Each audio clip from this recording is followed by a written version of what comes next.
Hey everyone, welcome back to my channel. In today's video I have my July wrap up for you, and so let's just get into it. So this month is a little bit smaller because I kind of actually ended up taking a whole class that I was not planning on taking at all. I took like my driver's ed thing basically like 6 years late, but I finally did it. So I was busy doing that most of the month, so I didn't read a ton of books, but I did still manage to squeeze 11 in this month. So today I'm going to talk about those 11. So the first 3 books that I read are all part of the same series. I read Shacking Up, Hooking Up, and Making Up by Helena Hunting, and these ones were like really good and no one ever talks about them. They're sort of along the lines of like a billionaire romance, but not really. Like the guys in it are really rich. Like they own this hotel chain kind of similar to like the Hilton kind of thing where they're all going to inherit this huge hotel. The first book follows a guy who is about to leave on a business trip for like, I don't know if it's 3 weeks or 3 months, but it's like a long time.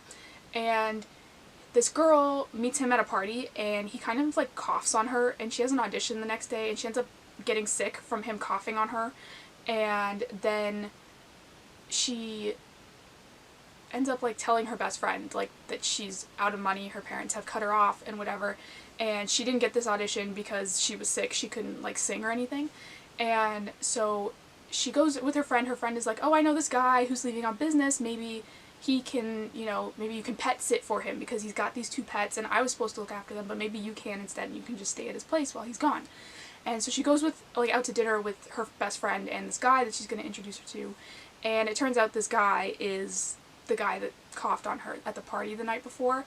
And so he feels bad, and so he like agrees that she can watch his pets and whatever while he's gone.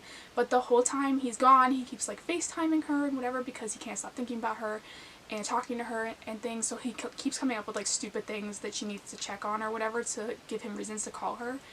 And then he returns and she's kind of like, okay, like it's time for me to go. And he's like, no, like I don't really want you to leave, sort of thing. And it was really cute. The second one was one of the, I can't really say without like spoiling the first one, but basically it's like a character's wedding who her husband cheats on her at the wedding. And so she kind of like takes off and decides she's going to go on the honeymoon alone. And then again, one of the brothers from this hotel family ends up there on business where he's like researching one of the hotels there and like checking on it and things. So they end up on this like island together the whole time. I think they're in Bora Bora, and they're on this island the whole time like getting to know each other, and then her husband is kind of like mad that she wants to get divorced and things.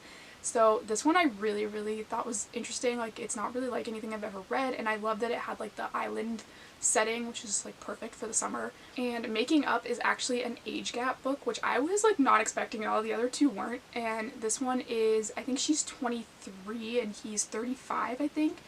And they meet and they start going out, and they're kind of like weird about the age at first and they keep making jokes about it and stuff, but they start like getting closer. And I really like this one. I'm not one that usually, like I don't usually go seeking out age gap books, but I don't mind them when I do read them.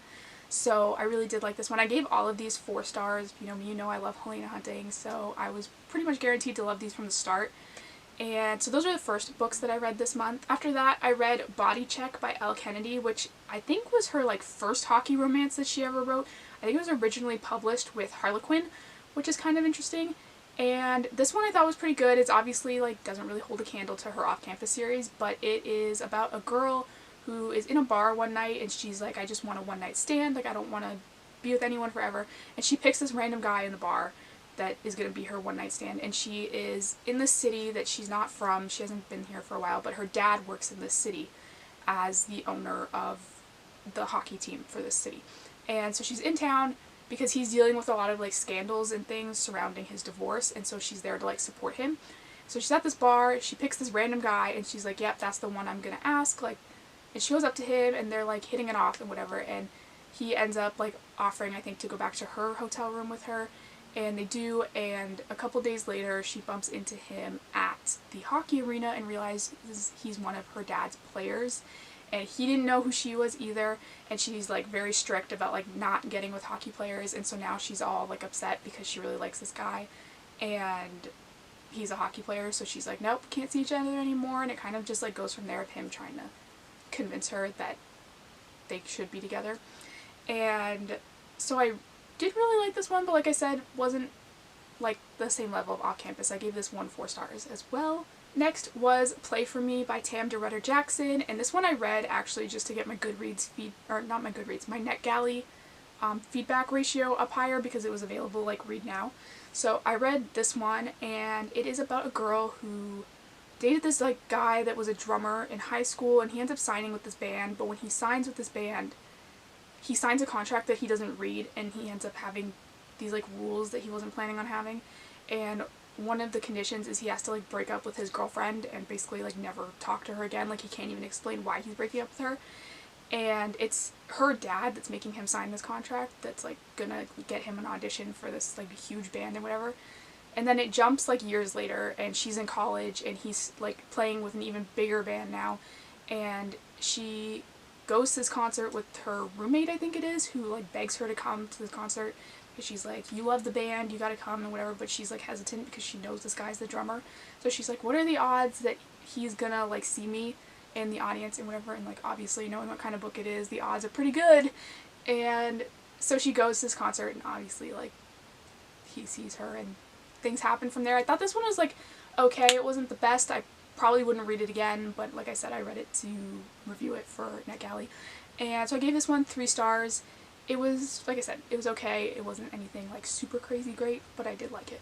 Next was The Virgin Game Plan by Lauren Blakely. This one I don't really know what happened with this one. I gave this one 2 stars. I had never heard of this series or this author or anything before. I literally picked it up because my library had just gotten it in and there was a huge wait list for it, so I was like, oh, it must be popular, and it was a sports romance, so I was like, right up my alley. I love like the coach's daughter trope, and so I got this one, and I didn't vibe with it. It gave me really, like, if I had to describe it, the only way I could really accurately describe it was, it gave me free Amazon book vibes, like, you know those free romances you can just get on Amazon all the time? That's what this book read like, and so I was sort of confused why the wait list at my library was so long for it and whatever, because it literally was about this guy and girl who get together. They almost get together one night. They're with each other for like a couple hours. She interviews him for her podcast, and then he leaves for 2 years, she leaves for 2 years, they don't talk at all. And then they bump into each other again 2 years later. And she is like the team owner's daughter, I think, or the coach's daughter, some sort of connection to the team, basically. And he's like, oh no, now we can't date because you're the daughter of whoever.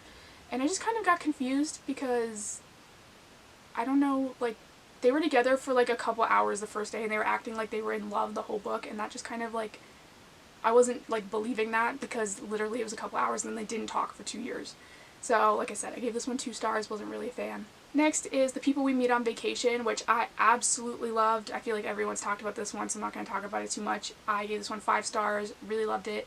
It's friends to lovers, they go on vacation every year, and then they kind of have a falling out, and they decide they're going to go on like one trip where she's trying to make it the best trip ever, and he doesn't realize what she's doing really.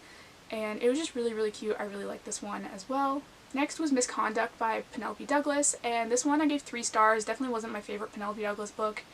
And it's just about a girl who meets this older guy at a party, and then they disappear. They don't see each other for 6 months, and then she ends up being his like teenage son's teacher, and he kind of is still falling for her, so it's like a forbidden kind of thing going on where he's dating his son's teacher, but he's also running for like senator, so he can't be like in the spotlight for negative things kind of thing. And so there's like all that going on, and that's pretty much like all I can say without telling you everything that happens in the book. But like I said, wasn't my favorite Penelope Douglas, but it was okay. Next I read It Happened One Summer by Tessa Bailey. I really, really like this one as well. I gave this one 4 stars, and Tessa Bailey I find is really good at like surprisingly steamy books for like books that don't seem like they should be, and this book was like that as well. This is about a girl who is like an LA like super rich girl kind of thing, famous for just being famous, and she gets sent to this small fishing town where she meets the like local fisherman who thinks she's like super annoying with all her like LA stuff, and then he starts to fall for her, obviously. And it was just really cute. It gave me, I heard that the main guy in this gave a lot of people like Luke Danes from Gilmore Girls vibes, and I can definitely like agree with that, and I really like that whole aspect. It also reminded me a lot of The Simple Wild, which I figured it would before I read it because it's got a lot of the same aspects in it. And so I really liked that as well. Obviously, that's like my favorite book of all time, so anything even close to that is great. The next 2 books I'm not going to talk too much about because they are going to be in future videos and I'm going to talk about them a lot. But the first one was It Ends With Us by Colleen Hoover. This was a 4-star read for me, and the only reason I think that is because, like, I don't know, people made it sound like this book was like really like unique and original, and like I guess in some ways it was, but it just like wasn't what I was expecting really. It deals with, also like, stop watching this if you haven't read this book, like skip ahead till I talk about the next book because this might be kind of spoilery. But this was the first book I've ever read where I felt like the author did a good job of making you fall in love with the person that you shouldn't be falling in love with.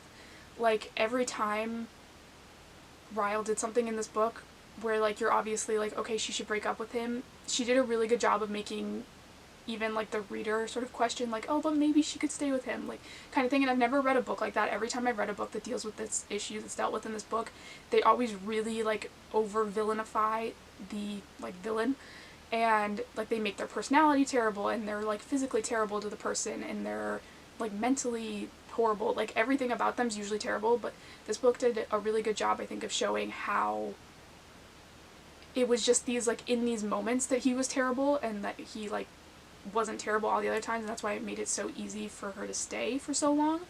And so I thought that was really interesting. That part was like what I really liked about the book. I did think that the author's note was also like the best part. A lot of people said they cried reading this book. I didn't. I got a little misty reading the author's note, but that was it. So yeah, like I said, I'll talk about that one in a future video as well. And the last book I read this month was The Song of Achilles by Madeline Miller. And this book, like I said, I'm going to talk about this in another video. I gave this one 4 stars too, but I'm not even sure if I'm going to keep that rating because I'm just like so conflicted when it comes to this book. Like, I don't even know if I liked it or not. Like, I'm so confused. And so I'll talk about that whenever I get around to filming that other video. And so that is everything I read this month. Thank you guys so much for watching. Don't forget to hit the subscribe button down below. I do new videos every single week, and I will see you next time.